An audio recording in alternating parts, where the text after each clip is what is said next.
Real GDP, nominal GDP. ఇది కొంచెం కాంప్లికేటెడ్‌గా ఉంటుంది. బట్ కొంచెం కాన్సంట్రేషన్‌తో వినండి. క్లారిఫై అయిపోతుంది. సో, ఎంతమందికి తెలుసు రియల్ జీడీపీ అంటే ఏంటి? నామినల్ జీడీపీ అంటే ఏంటి? రియల్ పేరులో ఉంది. నామినల్ పేరులో ఉంది కదా!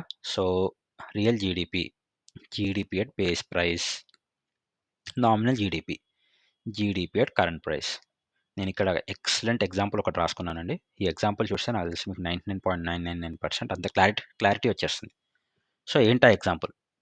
10 షూస్ ఉన్నాయి. ఓకే. 10 షూస్‌లో ఒక్క షూ కాస్ట్ వచ్చేసి ₹11. ఇయర్‌లో ఏ ఇయర్‌లో అది?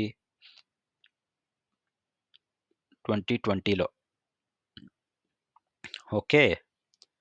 అప్పుడు జీడీపీ ఏమవుతుంది? 110. ఇది రియల్ జీడీపీ. అంటే ఏంటి? రియల్ జీడీపీ అంటే బేస్ ప్రైస్‌లో ఉందది. నెక్స్ట్ అదే 10 షూస్ ₹12 అయ్యాయి. ఎప్పుడు ఇయరు? 2021లో అయ్యాయి. అప్పుడు 11 షూస్ ఎంత పడతాయి? ₹120 పడతాయి గదా! That is nominal GDP. ఈ ఏదైతే ₹1 పెరగడం ఉందో దాన్ని ఇన్‌ఫ్లేషన్ అంటాం.